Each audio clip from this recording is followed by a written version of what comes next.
Supreme কোর্টে ফের বড় ধাক্কা রাজ্যের। সুপ্রিম কোর্টের নির্দেশে গ্রেপ্তার 5 তৃণমূলের হেভি ওয়েট নেতা। এই মুহূর্তের সবচেয়ে বড় খবর, বীরভূমের অনুব্রত মণ্ডল গড়ের 5 হেভিওয়েট তৃণমূল নেতাকে এক্ষুনি জেলে ঢোকানোর নির্দেশ দিলেন সুপ্রিম কোর্টের বিচারপতি। তাতেই কিন্তু মুহূর্তে হইচই পড়ে গেল একেবারে গোটার রাজ্য জুড়ে। সুপ্রিম কোর্টে, কলকাতা হাইকোর্টে, একাধিক আদালতে বারবার ধাক্কা খাচ্ছে রাজ্য।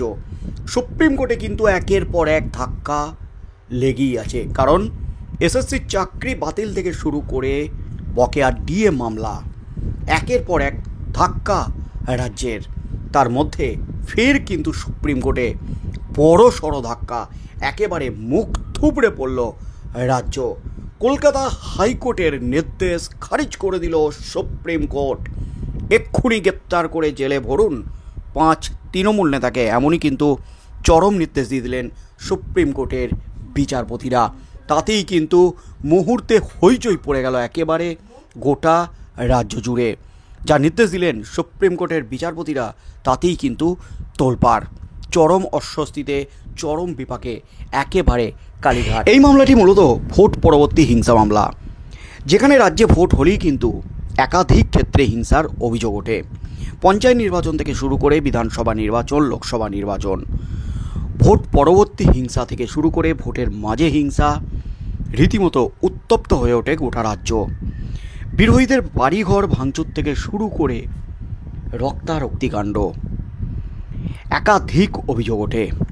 পঞ্চায়েত নির্বাচনেও কিন্তু রাজ্যে একেবারে তুলকালাম পরিস্থিতি সৃষ্টি হয়েছিল।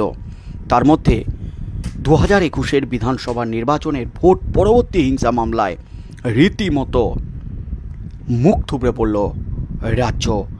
অভিযুক্ত 5 তৃণমূল নেতার বিরুদ্ধে এক্ষুনি পদক্ষেপের নির্দেশ দিলেন সুপ্রিম কোর্টের বিচারপতি।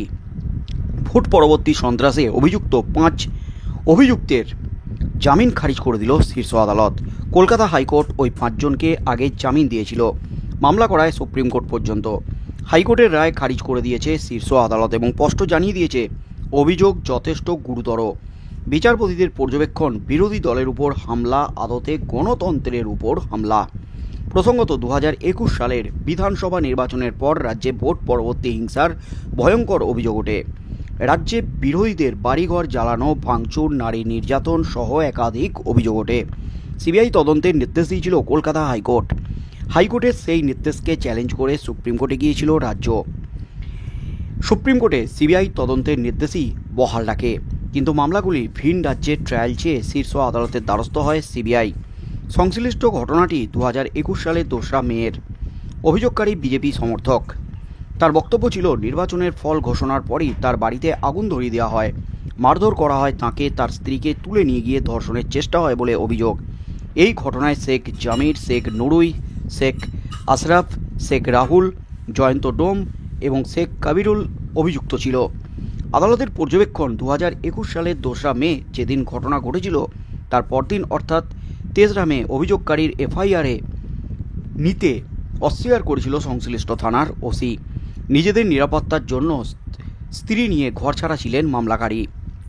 এই মামলায় সুপ্রিম কোর্টের বিচারপতি বিক্রম নাথ এবং বিচারপতি সন্দীপ মেহতা সিবিআইয়ের অভিযোগে মান্যতা দেন। বিরোধী রাজনীতির কারণেই এই হামলা বলে উল্লেখ করেন বিচারপতি। শীর্ষ আদালতের পর্যবেক্ষণ, এইভাবে বিরোধী রাজনৈতিক দলের কর্মী সমর্থকদের উপর হামলা আসলে গণতন্ত্রের উপর হামলা। আর তার পরপরই কিন্তু একেবারে কড়া নির্দেশ দিয়ে দিল সুপ্রিম কোর্ট। সুপ্রিম কোর্টের বিচারপতি অভিযুক্ত 5 তৃণমূল নেতার জামিন খারিজ করে দিলেন বিচারপতিরা। আত্মসমর্পণের নির্দেশ তৃণমূল নেতাদের। 2021 সালের বিধানসভা ভোট পরবর্তী হিংসার 5 অভিযুক্তকে 2023 সালে জামিন দিয়েছিল কলকাতা হাইকোর্ট, কিন্তু জামিন দিল, শেষ রক্ষা হলো না। শুক্রবার বারবার শিরোনামে উঠে এসেছে অনুব্রত মণ্ডল গড়, বীরভূম। কেষ্টমণ্ডলের পুলিশের উপর আচরণ, পুলিশকে অশ্রাব্য ভাষায় গালিগালাজ নিয়ে তিতিবিরক্ত দল, চরম ক্ষুব্ধ মমতা ব্যানার্জিও। এর মধ্যেই কিন্তু 2021-এর ভোট পরবর্তী হিংসা মামলায় তাঁর জেলার 5 তৃণমূল নেতার জামিন খারিজ হয়ে যেতে আরও কোণঠাসা হয়ে গেলেন অনুব্রত মণ্ডল। কলকাতা হাইকোর্টের নির্দেশ খারিজ করে দিল সুপ্রিম কোর্ট।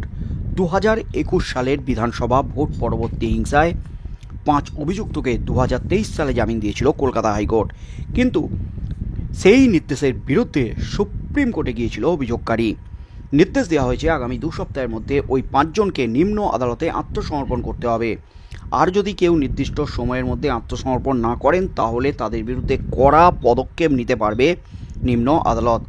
জানিয়ে দেওয়া হয়েছে সুপ্রিম কোর্টের তরফ থেকে এমনই।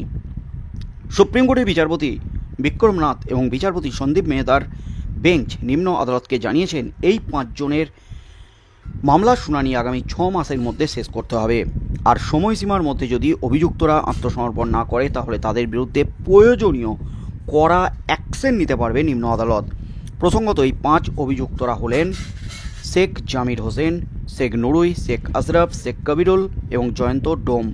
কলকাতা হাইকোর্ট তাদের জামিন দেওয়ার পর সিবিআই সেই নির্দেশকে চ্যালেঞ্জ করে সুপ্রিম কোর্টের দ্বারস্থ হয়েছিল। তদন্ত চালাচ্ছে সিবিআই।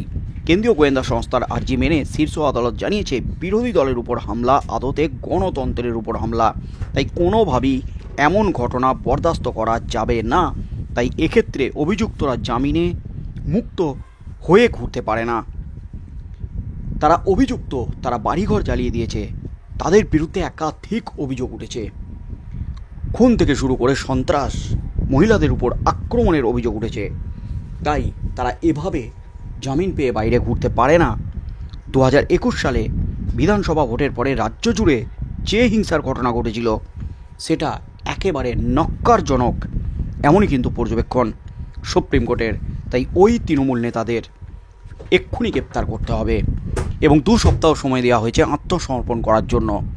এর মধ্যে যদি আত্মসমর্পণ না করেন তাহলে ঘাড় ধরে ওই তৃণমূল নেতাদের গ্রেপ্তার করে তাদের বিরুদ্ধে কড়া পদক্ষেপ নিতে পারবে নিম্ন আদালত।